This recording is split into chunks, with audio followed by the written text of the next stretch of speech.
শিক্ষা সংক্রান্ত গুরুত্বপূর্ণ আপডেট পেতে অবশ্যই চ্যানেলটিকে সাবস্ক্রাইব করুন, পাশে থাকা বেল আইকনটিতে অবশ্যই ক্লিক করুন। নমস্কার, আপনি দেখছেন শুভেন্দু ই একাডেমিক ইউটিউব চ্যানেল। রাজ্যের সমস্ত প্রাথমিক এবং হাই স্কুলগুলোর জন্যই খুবই গুরুত্বপূর্ণ একটি আপডেট, এবং এটা খুবই গুরুত্বপূর্ণ কেন সেই বিষয়ে দেখতে পাচ্ছেন এই গুরুত্বপূর্ণ অর্ডার পরিপ্রেক্ষিতেই আপনাদের সঙ্গে এই ভিডিওটি শেয়ার করতে চাই। যেহেতু এই অর্ডারটা একটু কয়েকদিন আগের, তবুও খুবই গুরুত্বপূর্ণ বলে আমার মনে হয়েছে, তার জন্য আপনাদের সঙ্গে শেয়ার করছি। দেখুন, বিদ্যালয়ের যে এলপিজি অর্থাৎ যে গ্যাসে যে রান্না হয় মিড ডে মিল, সেই সংক্রান্ত এর সেফ ইউজেস নিয়ে আইওসি অর্থাৎ ইন্ডিয়ান অয়েল কর্পোরেশনের এমডির তরফ থেকে স্কুল এডুকেশন ডিপার্টমেন্টের আন্ডারে পিএম পোষণ এর প্রজেক্ট ডিরেক্টরকে একটি রিকোয়েস্ট লেটার সেন্ড করে গত 5/7/2024 তারিখে। দেখতে পাচ্ছেন সেই অর্ডার।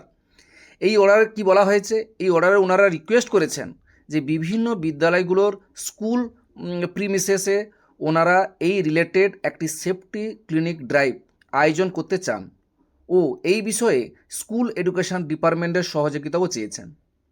সেই মতো দেখতে পাচ্ছেন, সেই মতো স্কুল এডুকেশন ডিপার্টমেন্ট কী করেছে, পিএম পোষণের প্রজেক্ট ডিরেক্টর থেকে সমস্ত জেলার ডিএমের উদ্দেশ্যে একটা নোটিফিকেশান জারি করে এবং এই ব্যাপারে সমস্ত ব্লক, কর্পোরেশন এবং মিউনিসিপ্যালিটিগুলোকে সহযোগিতা করতে বলা হয়েছে। দেখতে পাচ্ছেন এই গুরুত্বপূর্ণ অর্ডার। এখানে আরও বলা হয়েছে এই নোটিফিকেশানের সঙ্গে একটা কি ওই এলপিজি গ্যাসে কি করবেন কি করবেন না সেই সংক্রান্ত একটা লিফলেট দেখতে পাচ্ছেন, এই লিফলেটও শেয়ার করা হয়েছে, যেখানে বলে দেওয়া হয়েছে এলপিজির ডোমেস্টিক সিলিন্ডারের ব্যবহার ক্ষেত্রে কি কি সতর্কতা অবলম্বন করা উচিত, সেটাও এখানে পরপর করে জানিয়ে দেওয়া হয়েছে।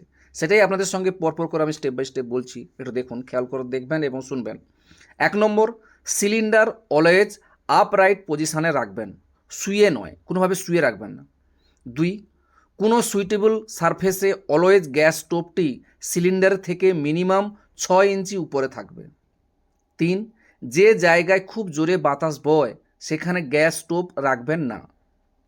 4, কোনো দাহ্য পদার্থ সিলিন্ডারের কাছে রাখবেন না। 5, গ্যাস স্টোভ অন করার পূর্বে ম্যাচ স্টিক জ্বালিয়ে নেবেন। 6, রান্নার সময় কোনো কাজ অ্যাভয়েড করুন ও গ্যাস স্টোভের কাছে থাকুন। 7, অন্য সময় অর্থাৎ স্লিপিং ইত্যাদির সময় অলওয়েজ রেগুলেটর অফ করুন। 8, প্রত্যেক 5 বছর অন্তর গ্যাস স্টোভে সেফটি হস চেঞ্জটা করুন, অর্থাৎ যে লাইনটি আছে সেই লাইনটি চেঞ্জ করতে হবে।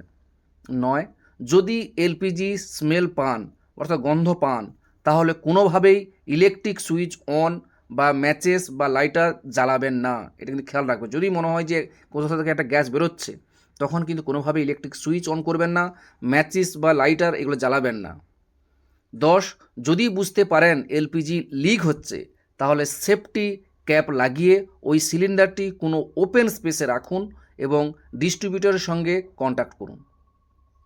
এগুলো হয়তো আমরা অনেকেই জানি, অনেকেই জানি না, তবুও সব সময় এগুলো কিন্তু বিপদ তো জেনে বুঝে আসে না, সব সময় এটা নিয়ে কিন্তু খেয়াল রাখতে হবে। এই সংক্রান্তই নোটিফিকেশানগুলো দেওয়া হয়েছে। যাই হোক, অবশ্যই প্রত্যেকটি বিদ্যালয়ে এই সংক্রান্ত একটি মানে ড্রাইভ হবে, সেটা নিয়ে অবশ্যই আপনারা সজাগ থাকবেন, আশা করি সজাগ থাকবেন। এটা হচ্ছে সেফটি ক্লিনিক ড্রাইভ, অবশ্যই হবে প্রতিটি বিদ্যালয়ে। যাই হোক, যে কোনো আপডেট থাকলে আপনাদের সঙ্গে শেয়ার করি, ভালো লাগলে অবশ্যই লাইক দেবেন।